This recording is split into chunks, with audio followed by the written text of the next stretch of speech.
Good morning, everyone. Myself, Paulur Krishna, Assistant Professor from the Department of Civil Engineering, Malinini Perumallu Educational Society, and a group of institutions. Today, I am going to deal with Geotechnical Engineering 1. Learning course outcomes. First one, Introduction to the Geotechnical Engineering, Formation Types and Identification of Soils, Rock Cycle, Soil Formation, Soil Composition, Soil Structure and Fabric, Properties of Soil, Engineering Classification of Soil, Three-Phase System and Soil Structure. Father of Soil Mechanics, Tarjagi. To the geotechnical engineering. As a specialty of a civil engineer, it deals with property, behavior and use of earth materials in engineering works. For the designing of foundations, retaining walls and earth structures, we need an integrated knowledge in multiple subjects like geology, material science and testing, mechanics and hydraulics, environmental science and engineering. Actually, geotechnical engineering it deals with soil mechanics, rock mechanics, engineering geology, soil engineering, rock engineering, foundation engineering, geoenvironmental engineering. As this soil mechanics is the branch of geotechnical engineering, it actually deals with basic, elementary and introductory geotechnical engineering. As overall, geotechnical engineering is an universal set of related subjects.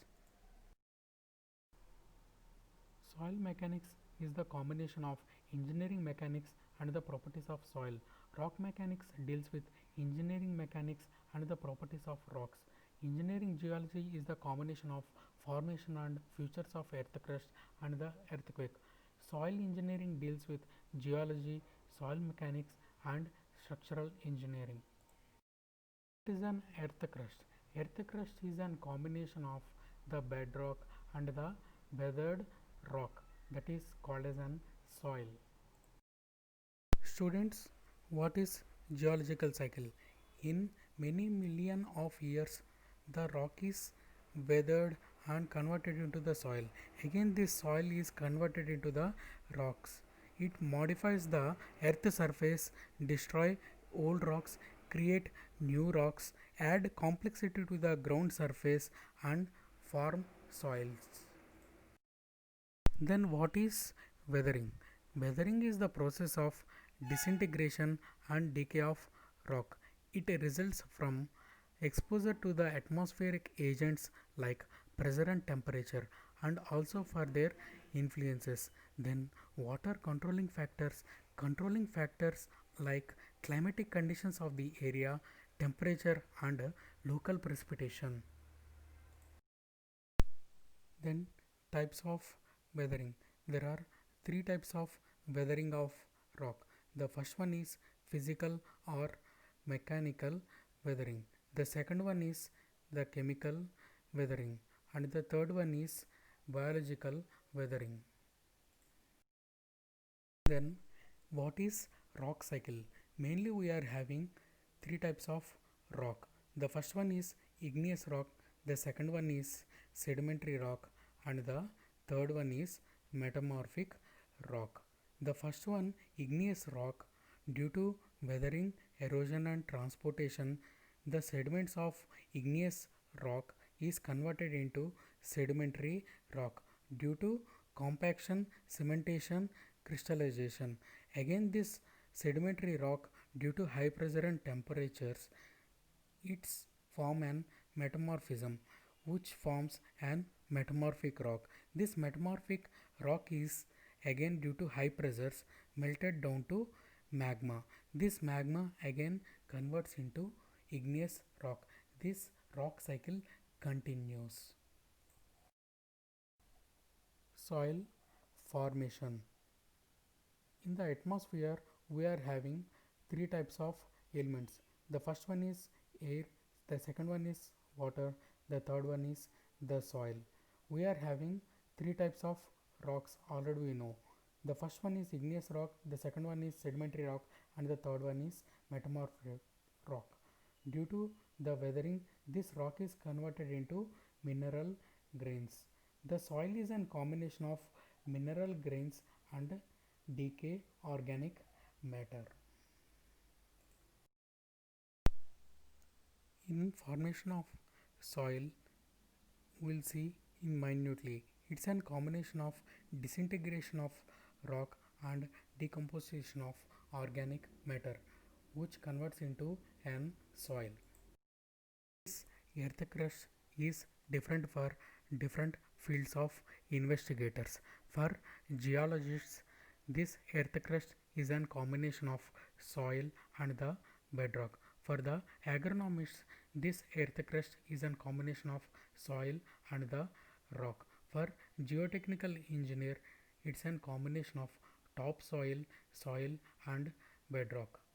This topsoil removed before construction. The word soil is derived from the Latin word solium. What is solium? Solium is an upper layer of earth crust that may be dug or plugged.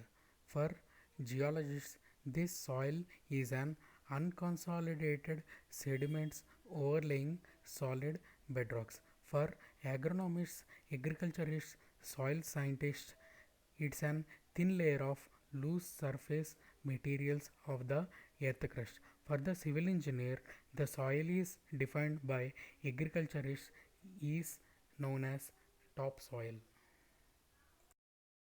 Engineering use of soil. This soil supports the foundation of structure and it acts as an construction material for the dam. Soil profile and soil horizon. Soil horizon is the vertical changes caused in the residual soil. Horizon is an layer formed in the earth crust. The combination of all these layers of horizon is called as an soil profile. The set of horizon, it includes farm soil surface to the original or physically unaltered parent rock. Three-phase system. Gas phase we are having air. Liquid phase we are having water. Solid phase. The combination of liquid phase and the gaseous phase which form voids. We are having two symbolic representation which is called as an weight and the volume. In total volume we are having the combination of volume of solids, volume of water, volume of air. The combination of the volume of air and volume of water is called as an volume of the voids. In the weight symbolic representation, the weight of water and the weight of solids which is called as an the weight. Standard formulas. The first one, the ratio of the mass of water present to the mass of solid particles is called the water content W, or sometimes the moist content. Weight equal to weight of water upon weight of solids. Its value is 0% for dry soil and its magnitude can exceed 100%. Second one, the mass of solid particles is usually expressed in terms of their particle unit weight gamma s or specific gravity gs of the soil grain solids. Gamma s is equal to weight of solids upon volume of solids is equal to gs into gamma w, where gamma w is the unit weight of water. Dry unit weight gamma d is a measure of the amount of solid particles per unit volume. Gamma d equal to weight of solids upon volume.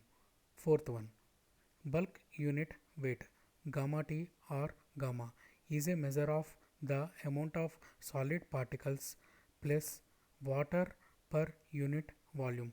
Gamma t or gamma is equal to weight of solids plus weight of water upon volume of solids plus volume of voids.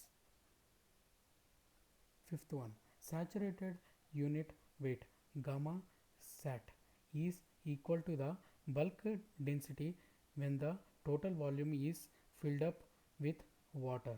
Sixth one, buoyant unit weight or gamma dash or submerged unit weight is the effective mass per unit volume when the soil is submerged below standard water or below the groundwater table.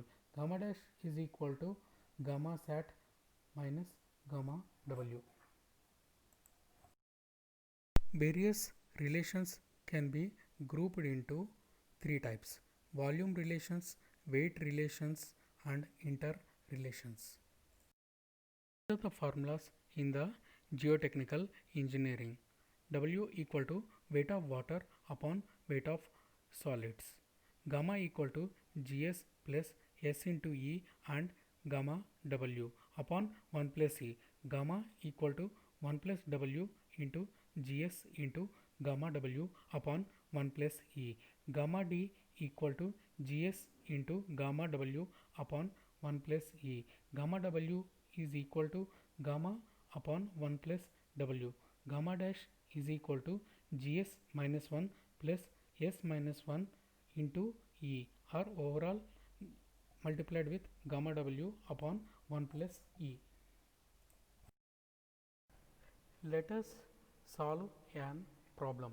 In this problem, they have given that a soil has void ratio of 0.72, moisture content of 12% and GS value as 2.72. Here they asked that to determine its dry unit weight, moist unit weight and amount of water to be added per meter cube to make it saturated. Suppose we have to use this gamma W as 9.81 kilonewton per meter square. Let's solve this problem. As we know from the above formulas, for the dry unit weight we are having gamma D equal to Gs into gamma W upon 1 plus E. This E value is called as an void ratio. As we can directly substitute this value, we can get the result as moisture unit weight. We are having the formula of gamma D into 1 plus W. Directly substituting the values, we can get 17.38 kilonewton per meter cube. As for calculating how much water per meter cube of to make it saturated, we are having gamma saturation formula. Gamma sat is equal to Gs plus E upon 1 plus E into gamma W, where the water to be added per meter cube to make it the soil saturated. Gamma sat minus gamma will get 2.24 kilonewton of amount of water per meter cube to make it saturated. Solve another problem. The dry density of an sand with porosity of 0.387 is given as 1600 kg per meter cube and find the void ratio of the soil and the specific gravity of the soil solids. Take gamma W as 1000 kg per meter cube, N as 0.387, gamma D as 1600 kg per meter cube. Here he is asking that to find out the void ratio, that is called as an E. For that one we are having formula E is equal to N upon 1 minus N. Already they have given that N value as 0.387. Substitute the value and we will get the void ratio. Next we have to solve the specific gravity of the soil solids. Then we are having the formula gamma D equal to Gs into gamma W upon 1 plus E. Let us modify this formula into Gs we need as Gs equal to 1 plus E upon gamma W into gamma D.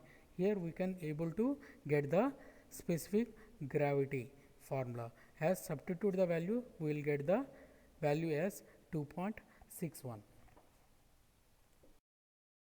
This is the exclusive three-phase system diagram. In this one, we can see from the total volume there will be an solids and the voids. In the next diagram, we are able to see partially saturated soil.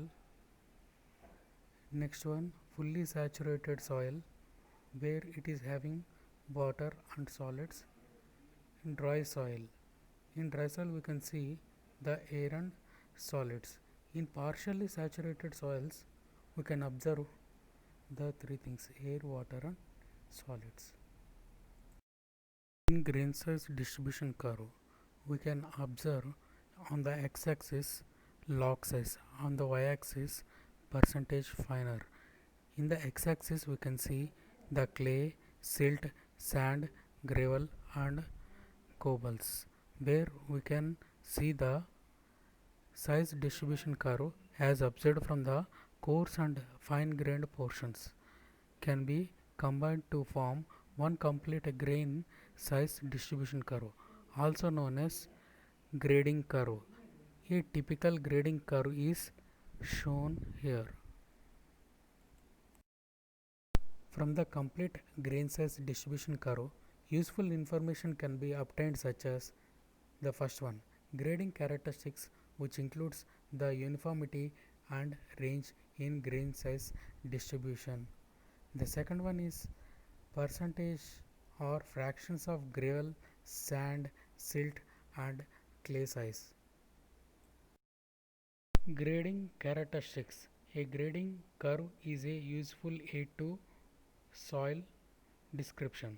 The geometric properties of a grading curve are called as an grading characteristics. In this x-axis we can see the log size, on the y-axis we can see the percentage finer. As we can able to intercept the both the things, as according to the D10, D30, D60, accordingly we will get the grading curve. To obtain the grading characteristics, 3 points are located. First, on grading curve, D60 equal to size at 60% finer by weight, D30 equal to size at 30% finer by weight, D10 that is equal to size at 10% finer by weight. Grading characteristics are then determined as follows. First one, effective size equal to D10. Second one, uniformity coefficient, Cu is equal to D60 upon D10. Curvature coefficient, Cc equal to D30 whole square upon D60 into D10. Both Cu and Cc will be 1 for single size soil. Cu is greater than 5 indicates a well graded soil, that is a soil which has a distribution of particles over a wide size range. Cc between 1 to 3 also indicates a well grained soil. Cu is less than 3 indicates a uniform soil, that is a soil which has very narrow particle size range. This graph shows the relation between the liquid limit percentage and plasticity index in percentage. In this table we can able to see the soil classification according to the group symbols as coarse soils and the fine soils. Let us see the soil structure. For coarse grained soil as single grain structure, primary structure of coarse grained soil are of two types. The first one is loose and the second one is the dense. This loose typically formed in quiet water or may result when dense deposit are disturbed like landslides, whereas this dense type usually built in active water environment. Stability of individual particles depends on their mode of deposition. Structural composition of soil. It influences engineering properties of soil such as permeability, compressibility and shear strength, where coarse-grained soils are cohesion-less, where fine-grained soils are cohesive. Let us see the minutely into the single grained structure. In single grained structure, particles are in stable positions, each particle in contact with surrounding particles. Denseness of packing void ratio depends on shape and size of the particle and relative position of the particles. As we can see in the first diagram, the cubic packing void ratio is 0.91, like pyramidal packing void ratio is 0.35. See the soil structure of cohesive soil. Flocculent structure. As we can see the picture, it is initially dispersed clay particle in water has come to close to each other during random motion in suspension. Then particles might tend to aggregate into visible flock with edge to edge contact. Particles are held together by electrostatic attraction of positive charged edge to negatively charged edge. This condition is called as an flocculation. Flocks becoming large, then they settle down force of clays with flocculent structure. These are lightweight, possess high void ratio if formed in the sea, highly flocculent. If sediments formed in fresh water, soil has an intermediate structure between dispersed and flocculent. We can see the dispersed structure of an cohesive soil. These are formed by settling of individual particles. Particles orientation has more or less parallel to each other. Let us see the soil composition. In nature, we can see the four basic components which can able to compose the soil. The first one is the minerals. Next one is organic matter, air and water. This mineral contents are of 45% organic matter, 5% air, 25% and water 25%. In reality, these percentages of the four components vary tremendously. Ideal soil for the growth of most plants. Let us see the types of soils: gravel, sand, silt and clay. This gravel and sand called as an coarse grained soils. It is formed with mineral fragments as identified according to the particle size, whereas the silt and the clay are called as an fine grained soils. These are formed due to physical properties other than particle size for identification of in microscopic, as two or three of these constituent to form an natural soil with the help of organic materials, partly or fully decomposed, as there is an preparation of an mixture that is called as an natural soil. Soils are generally called as an gravel, sand, silt and clay depending on their predominant size of particles within the soil. For the gravel and the sand, coarse grained soil materials are as arranged into mineral fragments, as these are identified as the primary on the basis of the particle size like an diameter. It normally ranges from 5 mm to 200 mm. Gravel and sand particle size classification by ASTM, as particle size limits of the soil constants. As we can see, for the fines like silt and clay, it is ranging from 0.075 mm, for the sand 0.075 mm to 4.75 mm, for a gravel 4.75 mm to 76.2 mm, as these are in the particle diameter. Sand, we are having fine sand, medium sand and coarse sand. Fine sand ranges from 0.075 mm to 0.425 mm. For medium sand 0.425 mm to 2 mm. For coarse sand 2 mm to 4.75 mm according to the particle diameter. In this picture we can able to see the typical shapes of the particles.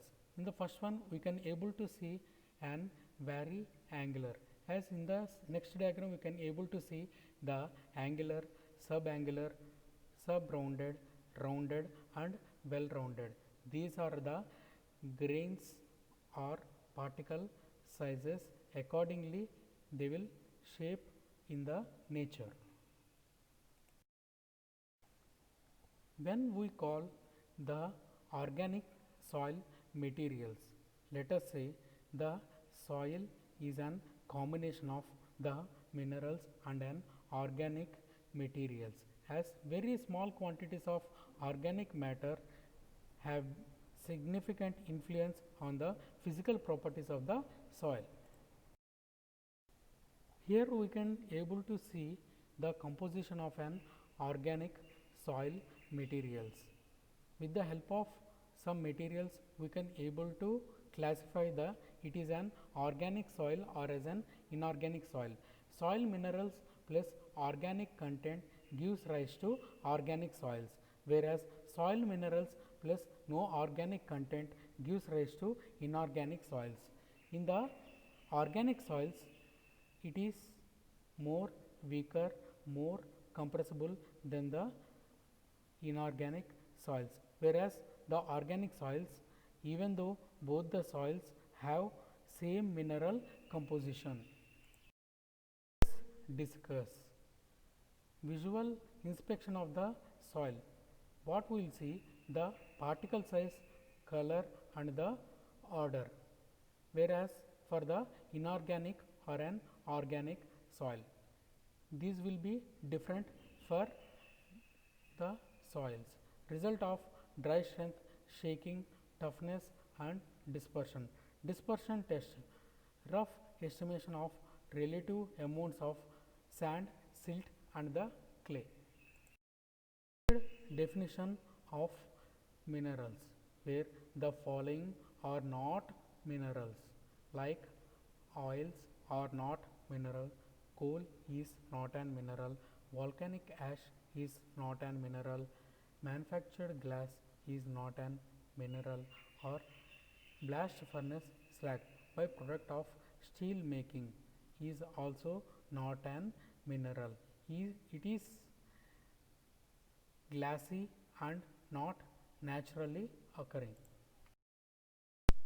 Internal arrangement of atoms ordered in the mineral structure, non-ordered, amorphous, as we can see the minerals are crystalline, as glass is an amorphous. Soil forming minerals, a naturally occurring crystalline material formed by inorganic process with a definite chemical composition, with a ordered internal arrangements of atoms, have a definite crystal structure. Most rock forming minerals are silicates. Subgroup of silicates are developed on the basis of their silicon to the oxygen ratio. Let us see soil forming rocks. Rocks are outer rocky shells or crust of the earth. The first one is igneous rock. It is cooled from the molten state. For example, granite, diorite, basalt or igneous rocks. The second one is sedimentary rock, which is deposited from the fluid medium. For example, limestone, sandstone, shale, etc. These are sedimentary rock. The third one is metamorphic rock, formed from pre-existing rock by the action of heat and the pressure. These quartzite, sachet, slate and etc. are metamorphic rock. Soil structure. Soil structure may be defined as the geometrical and skeletal arrangement of the particles, interparticle forces that may act on them. Soil structure includes gradation, arrangement of particle, void ratio, bonding agents, associated electrical forces. The common soil structures, single grain soil structure and honeycomb structure are one et al. And called as an CG. Flucked structure, dispersed structure and packet and pad are called as an FG. CG is called as an coarse grained, FG is called as an fine grained. Rock forming minerals. There are many minerals, but only few of these commonly occurred as rock forming minerals. Common rock forming minerals are feldspar, mica, MP hole, pyroxene, oleon, clay, primary or secondary mineral or carbonates. Primary mineral as essential constituent of rock. Secondary mineral results of deposition of primary minerals. Indian Standard Soil Classification System. The first one, fine grained soils are those for which more than 50% of the material has particle size less than 0.075 mm. Clay particles have an flaky shapes to which water adheres. This impart the property of plasticity. The plasticity chart based on the values of the liquid limit WL and plasticity index IP is provided in ISSC 2-8 classification. The A line is its chart is expressed as IP 0.73 into WL minus 20. The next one, depending on the point in the chart, fine soils are divided into clays C, silts M, organic soils O. The organic content is expressed as percentages of the mass of organic matter in a given mass of soil to the mass of the dry soil solids. Three divisions of plasticity are also defined as follows. For low plasticity, the WL is less than 35%, intermediate plasticity 35% less than WL less than 50%, high plasticity WL is greater than 50%. A line A vertical lines at WL equal to 35% and 50% separate the soils into various classes. For example, the combined symbol CH refers to the clay of high plasticity. Activity. Clay soils necessarily do not contain of 100% clay size particle. The portion of clay mineral flakes less than 0.02 mm size in the fine soil increase its tendency to swell and shrink with changes in the water content.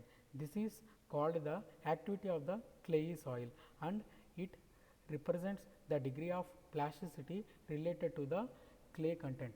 Activity is equal to plasticity index upon percentage of clay particles by weight. Let us solve an problem. The following test results were obtained from fine grained soils. WL equal to 48%, WP equal to 26%, clay content 55%, silt content 35%, sand content 10%, inside moisture content is 39%, that is called as an W. Classify the soils and determine its activity and liquid index. Let us solve this problem. First of all, we have to solve the plasticity index. What is plasticity index? IP is equal to WL minus WP, where it is having the values 48 minus 26 will get 22% of the plasticity index. Next one is liquid limit lies between 35% and 50%. According to the plasticity chart, the soil is classified as the CI, clay of intermediate plasticity, as the activity equal to IP upon clay content. Already we have seen that. Then that is 22 upon 25, we will get 0.88. Then the liquid index. What is liquid index? Li equal to W minus Wp upon Ip, that is equal to 39 minus 26 upon 22, that is equal to 0.59. The clay of its normal activity and its soft consistency. Visual classification. By seeing these points, we can able to judge which one is sand, which one is silt, and which one is the clay. Soils possess a number of physical characteristics which can be used as an aid to identify in the field. A handful of soil rubbed through the fingers can yield the following. For the sand, particles are visible to the naked eye. Silt, particles become dusty when dry or easily brushed off the hands. Clay, particles are sticky when wet and hard when dry and have to be scraped or washed off the hands. Thank you.